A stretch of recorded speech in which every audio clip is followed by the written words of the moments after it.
Very comfortable, free stalls, deep bedding. Typically should be at least 8 inches, which would be something like 20 millimeters depth of sand in the stall. 4 turns per hour, which would be basically 400 cows. And I'm guessing it's about 42-43% dry milk. Notice we ball it up very slowly. It'll very slowly open up. You can see this is the milking parlor, and I believe it's a double 50. We can double check with George. We're milking 100 cows at a time, and they basically have, you can see five people working on this parlor here, attaching and detaching. You can see the clock at the far end over there, and that will after so many minutes, the cows will leave. If we look at this side of the cows, you can just see how clean the legs are. They're really clean, really clean. All the milk goes down because there's a basement underneath here, so all the milk transportation is below ground, so there's no above ground, so the milk is always going downhill, so it makes it very convenient for the stability of it. You can see they've got automatic scrubbers here, so they scrub, they then with the automatic scrubbers, very popular, and then they strip. You can see the guy strip them, then they wipe them, and then the gentleman comes back down here attaching the machines. Generally they work the parlor in half, so they have a crew that works on this side of the parlor. This gentleman here is coming back up. We've got a dumper cow here, obviously. Yep, I think it's all day. I don't think the parlor is down very much. I'm not sure what the starting times are exactly, or ending times. For some reason the clock on the left is not running, but the one on the right, you can see that these cows now have been in for 7 minutes at this point. And I think when it gets to be about 14 or zeros out, they're supposed to be moving. At one time it was automated, but I don't think I didn't see that happen here as far as that goes. So each 10 minutes, 50 cows are milked? I think it was 13 minutes from the time they started walking in until they were supposed to be gone, which means that 13 minutes, that means four turns per hour, which would be basically 400 cows an hour. And most of these pens are set up with 400 cows. They fit pretty uniformly at that. 1 minute and 45 seconds from the time they started this cow, prepping the cow until they put the machines on. So that's a really good lag time. Should be about 1:30, and they're about 1:45 from the time they stimulate the cow until the machine is actually put on the cow. It's extremely good milk let down. The bowls just get gushing with milk, and these cows are really got a lot of milk in their mammary system. It's interesting, the young man here will come back and adjust the machines when he gets done to get them more centered. And we can see some of the machines initially are pulled this direction, and now he'll push them more square as far as that goes. I'm not sure why. There's 2 people on this team here that do the first 25, and the other ones have 3 men down there working on it. Basically, this is where they chill the milk with water to get the initial drop in temperature here. And so there's cool water going through there, underground water ground, to take the temperature of the milk down before it goes into the truck. You can see these are all the ports for loading into the truck over there. If we come down here,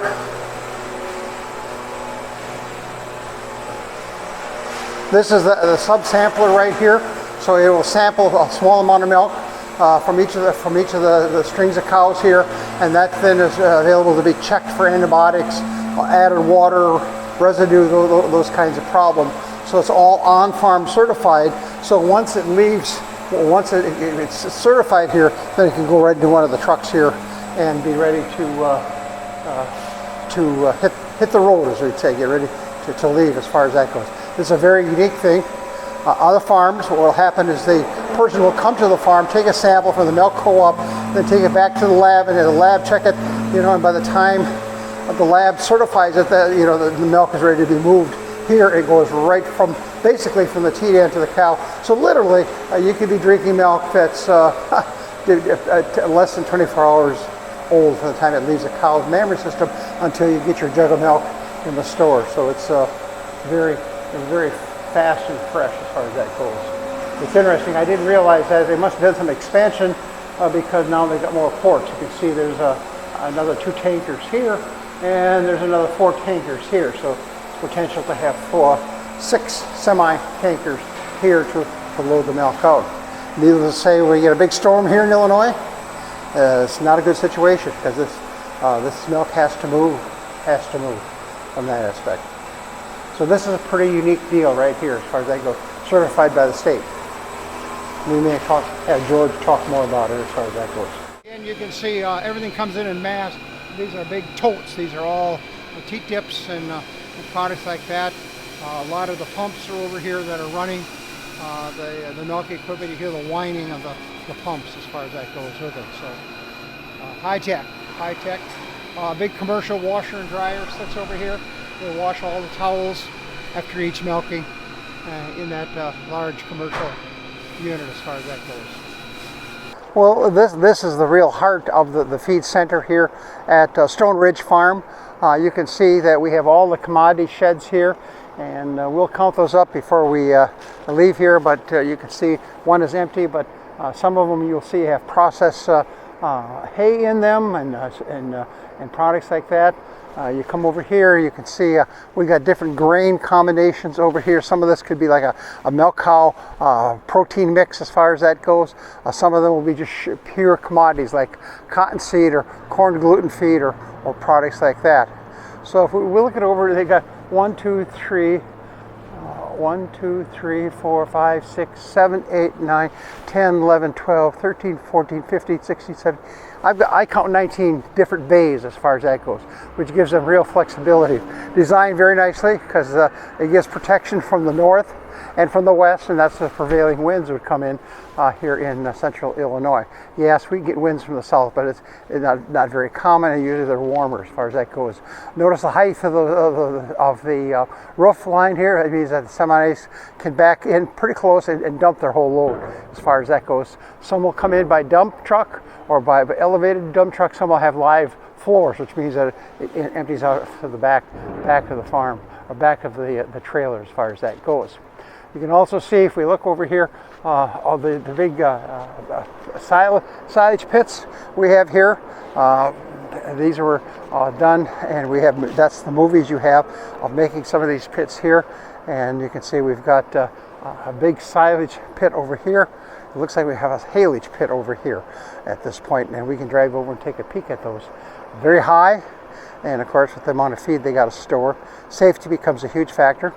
At the height of these pits, these bunkers, to be sure that there is no avalanche or anybody would fall off the surface, rolling back the plastic and the tires as far as that goes with it. They continue to expand. You can see here today they are pouring concrete, so they continue to expand these surfaces. The beauty of this is all the feeds are right here for mixing, so it's not a very far transportation. Some farms will bring those silages up here to make them closer, but it's relatively close here with the payloaders. They get their silages in here pretty fast. Again, you can see, if you look over here to my direction over here, you can see that that's where the water or the whey, depending what kind of liquid they're going to put on the total mix ration. And notice it's got a nice angle with it, so that instead of dropping it all in one spot of the mixer, it spreads it out a little bit. And the last time I saw it, it was a triple screw mixer, which means it had 3 very large augers inside the box, so they can get tremendous mixing action and capacity to those mixers. You can see the forages have been somewhat pre-processed. If we walk over, take a look at this is some type of a hay product, and if we take a look at it, you can see that it has gone through some type of a grinding device. In fact, it looks like it's straw for dry cows. And a very nice job of straw, modestly short, very short particles. You see very few over an inch, and that's our goal, is to have most of the stuff less than an inch and a lot of it in the middle of the Penn State box. So and on a dairy farm, we would shake this out. We'd like to see 1/3, 1/3, 1/3 on each of the 3 boxes, and nothing over 1 inch, which would be about 26, 27 millimeters in the top box to minimize sorting. So this is straw over here. We can identify here.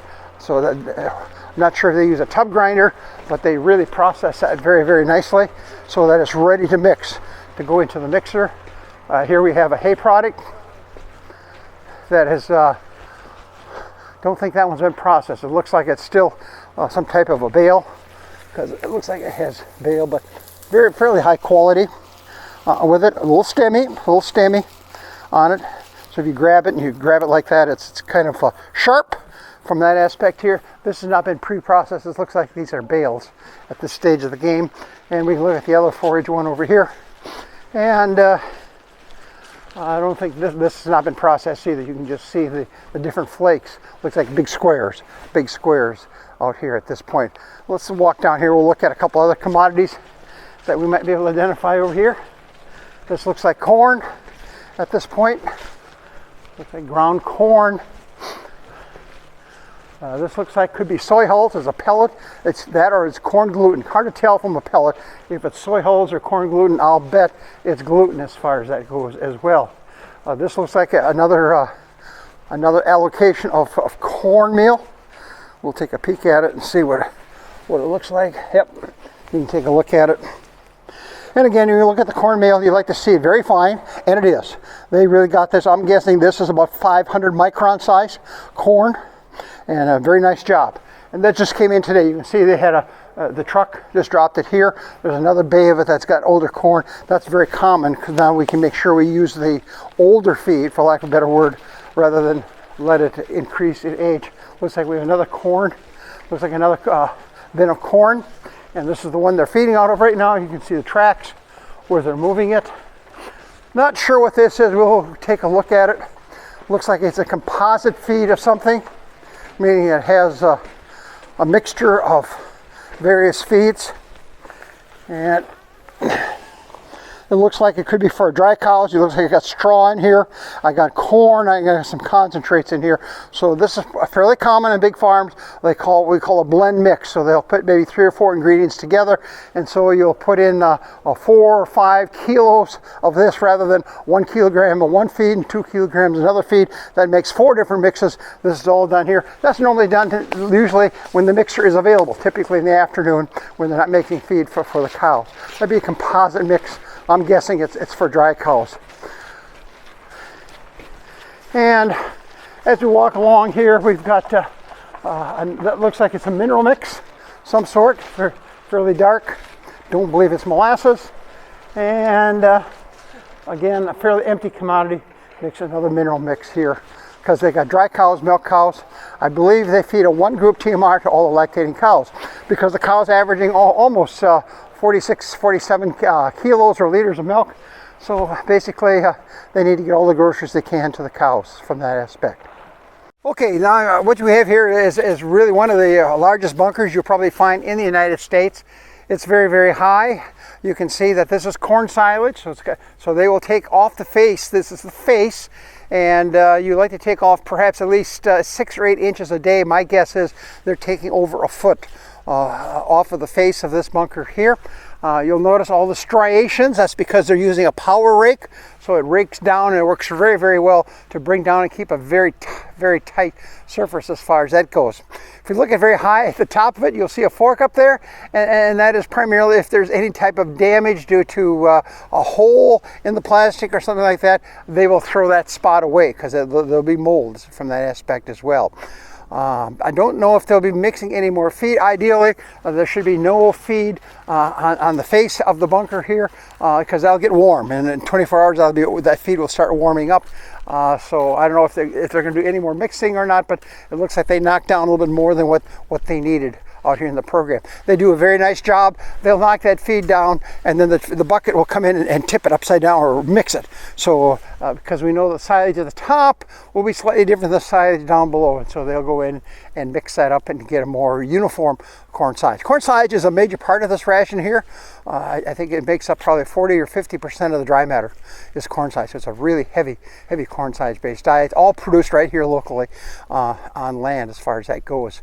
You'll notice these are all, you can see all these bunkers here. These are all corn silage.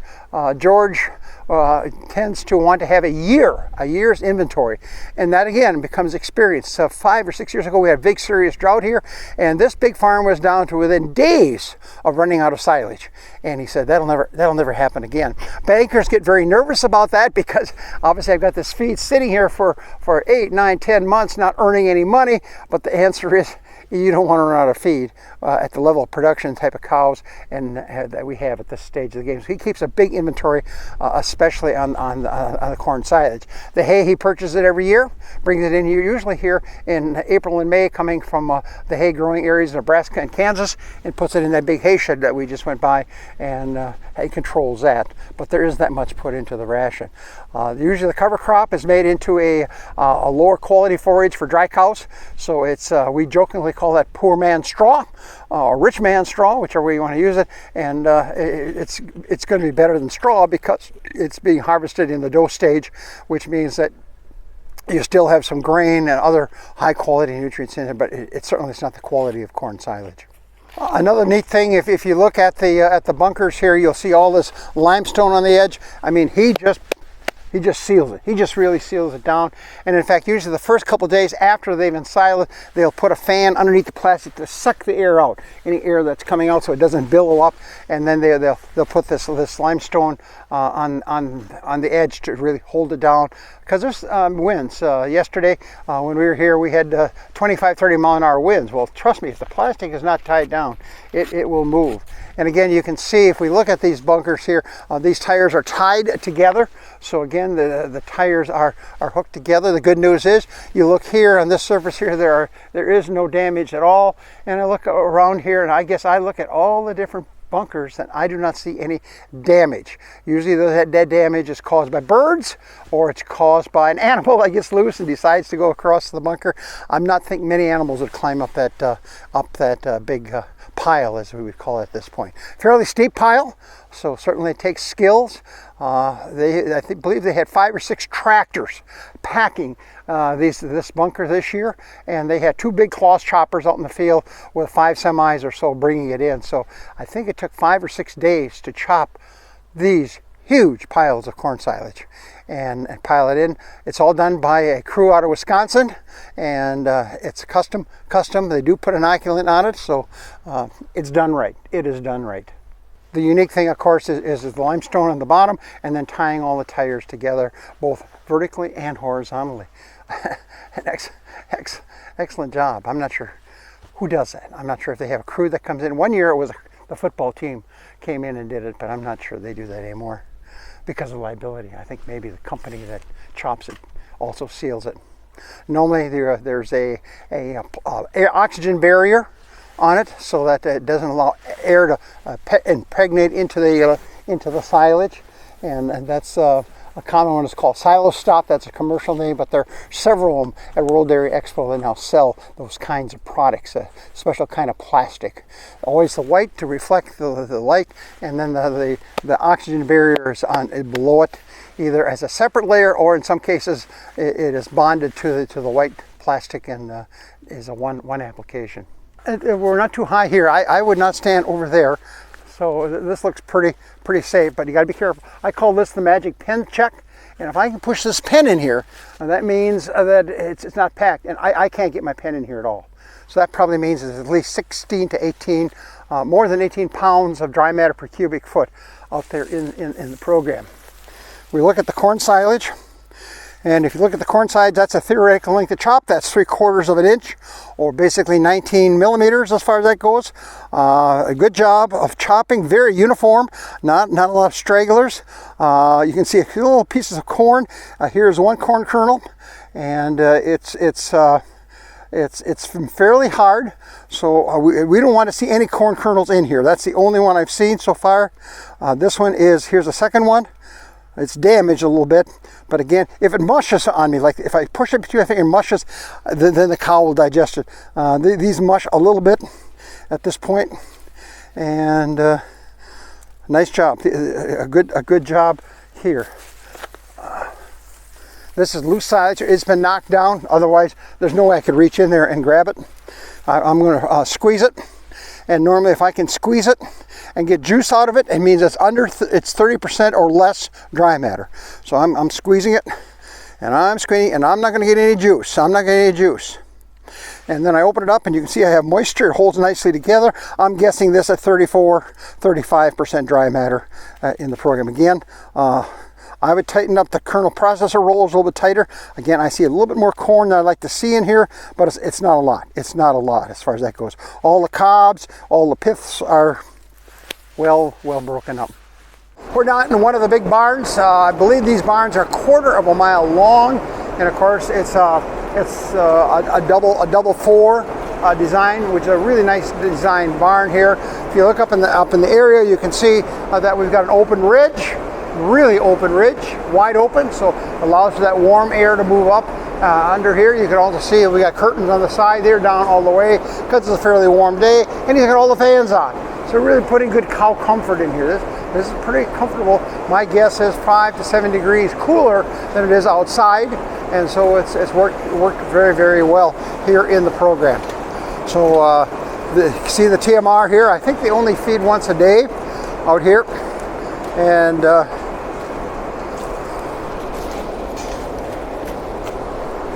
it's a really nice TMR. You can see if we do the Penn State box, you can see we have particles there that are going to be in the top screen, but a lot of middle-sized particles in it. Got a very nice smell to it. Again, we'll do the old ball technique. So we'll ball it up. And I'm guessing it's about 42-43% dry matter. Notice we ball it up very slowly. It'll very slowly open up. That gets you into the low 40s. So I'm guessing it's sitting around the 42-43% dry matter. George may know that number as well. But nice TMR, as we can see. We look at the bunks down here. You can see there's some bare spots. So these cows do a little bit of sorting. They do push it around a little bit, but that's why they come up and push it up a little bit as well from time to time. So there's sprinklers. Usually those are put on with a certain time temperature, so it's cool, and it wouldn't be on now, but you're right, they got the sprinklers. Sprinklers are mounted right here, and there's the nozzle, and so they're wetting the cows from the withers back is where they'll wet the cows down, and they will wet them down. I think they flush 4 times a day. My guess is that this barn's getting close to being flushed because you can see that there's some liquid manure down there as well. Okay. What's important here is to push the food and each 3 hours, 4 hours, or not? Yeah, we'll have to ask him. It used to be people were pushing every hour on the hour, and that's not needed. Typically every 2 or 3 hours. The really important time is about an hour or 2 after the cow comes back from milking, because they will be eating. They'll be eating the food. So typically within 2 hours after milking, they should be pushed up, and then 2 hours before milking too. Some cows, especially if they can't reach it, you can push it in, because that'll still be, we can see here, this feed here has not been touched. This is just as good as the day it came out, so no sorting, no changing, and so you can see about 1/3 of the food is original TMR as far as that goes. Not sure when it was fed. We can ask George. Very cool, so it's not heating up. Normally when you get warmer days, and today would be a warmer day, not a hot day, but a warmer day. It's around 70 degrees. That's a pretty good idea. I think we're still live. We're still on as far as that goes. Here you can see the sand lanes down here, and so they will let the liquid manure, and now it's diverted to the right. And so as the velocity drops down and it's pumped underneath here, you can see where all the piping is. That's where the manure is traveling down there. It's now diverting to the right. Over on the left side, that is allowed to drain at this point, and then they'll come in and pick that sand up and put it on the edge over here, and then use it in the future for sand bedding. Everything is sand bedded, which means that it doesn't grow any bacteria, reduces any risk, reduces the risk of mastitis in the herd as far as that goes. So that's the sand lane that works out here for George's.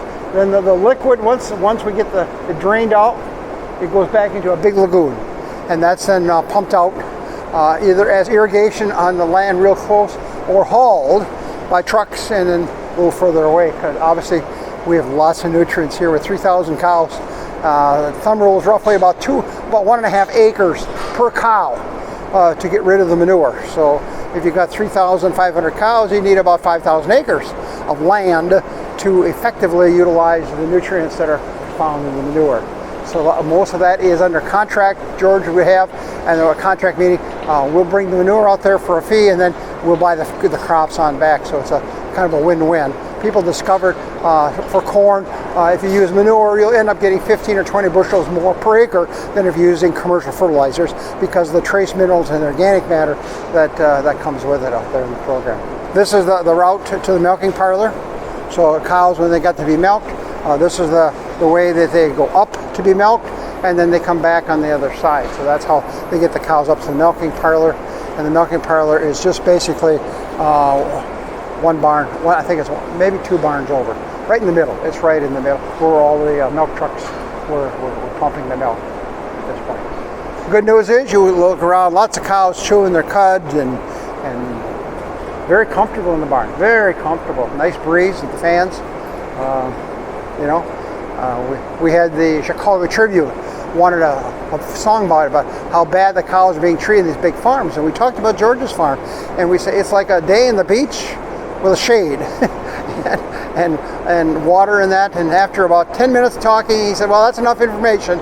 I never saw it printed. I never saw it. He wanted he was coming at it at a different angle in terms of animal care, but really a nice environment. And the cows, when they produce 47 liters of milk, they're very happy, healthy cows. Very happy, healthy cows.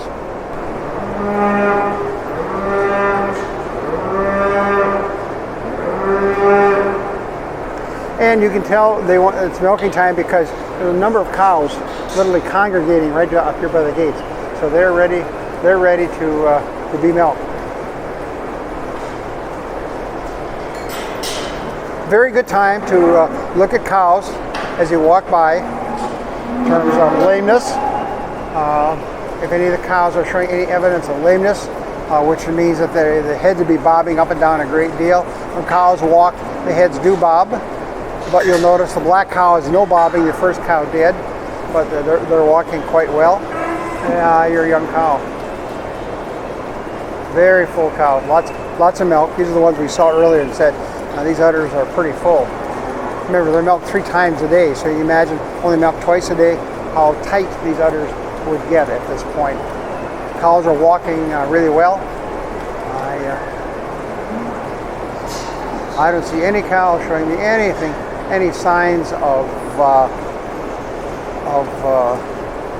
lameness at this stage of the game. Also look at body condition score. I was looking at the pen behind me, and these cows are working pretty hard. They're thin cows.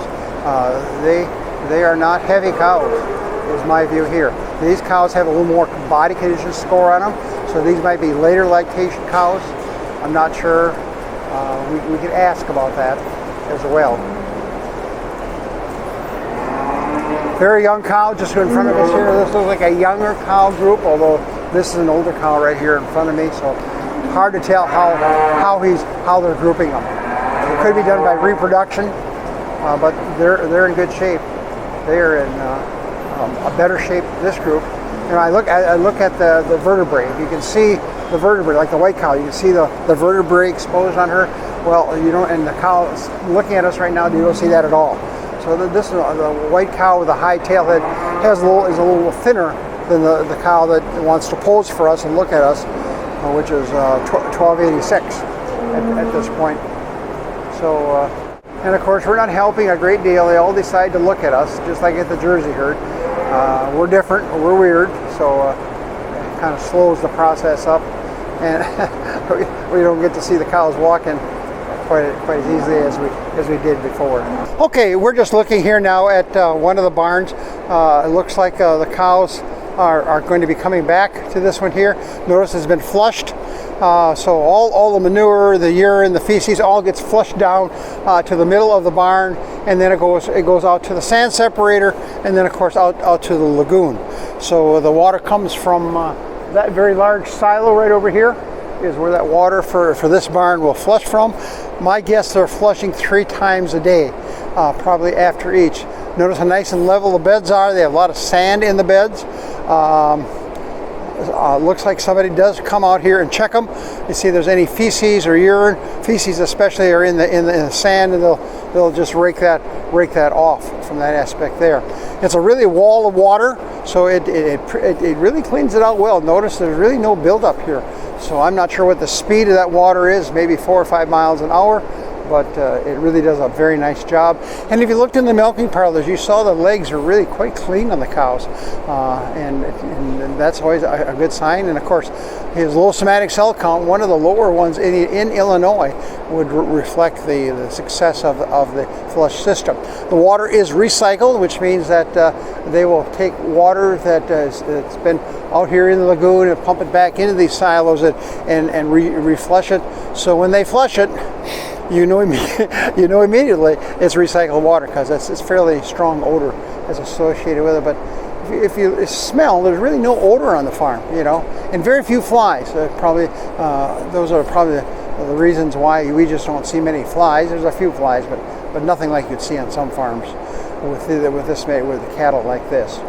But it's amazing, if you look down the aisle, you can just see how high the slope of the barn. It's really steep. You can see on the west end over there, it's like a little hill.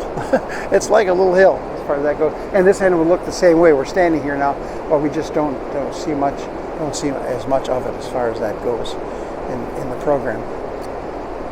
So very comfortable free stalls, deep bedding. Typically should be at least 8 inches, which would be something like 20 millimeters depth of sand in the stall to give adequate comfort for the cow. Adequate comfort. This shows the where the wastewater and separations occur. We saw the sand separator leading into this. There's 2 lagoons here, and it looks like this is the cleaner one on the right side. I'm not sure what goes in that lagoon versus this lagoon here. If I look at the lagoons, it looks like they're about half pumped out. So my guess is because of the corn harvest, they took a lot of the water off here and put it on the land prior to putting down a cover crop or whatever they're going to do. But you can see fairly high walls there, and of course that's when you get to the top 20 or 30 centimeters. That's the big part of the lagoon. So there's lots of capacity out here on the farm. We see equipment here. I'm not sure why that's here. If they're doing anything with cleaning out the lagoon, I don't know. If George is coming here, we could ask. It is interesting. We see a pile of manure solids over here, and I suspect that's coming out of the bottom of the lagoon as far as that goes. The lagoon is lined with clay and impervious, and so that was one of the big questions, because we're sitting on one of the major water supplies here in East Central Illinois that provides water probably to 15 or 20 different cities, including Champaign, Urbana, Mahomet, those locations as well. Excellent aquifer, a lot of water, high quality water too. We can see the leg here as well. This is what flushes the barn. So it fills automatically and it disperses automatically, or however it's going to work. But I think he's been very satisfied. Very seldom do they have a problem with freezing. We do get some cold weather here, but they'll tie those barns down pretty tight, so there isn't a lot of ice buildup. Initially, the first year or two, there was some problems with ice buildup in the barn. And of course, that makes it extremely dangerous for the cows, the cattle, the people, everybody involved. But I don't hear much about that anymore at all.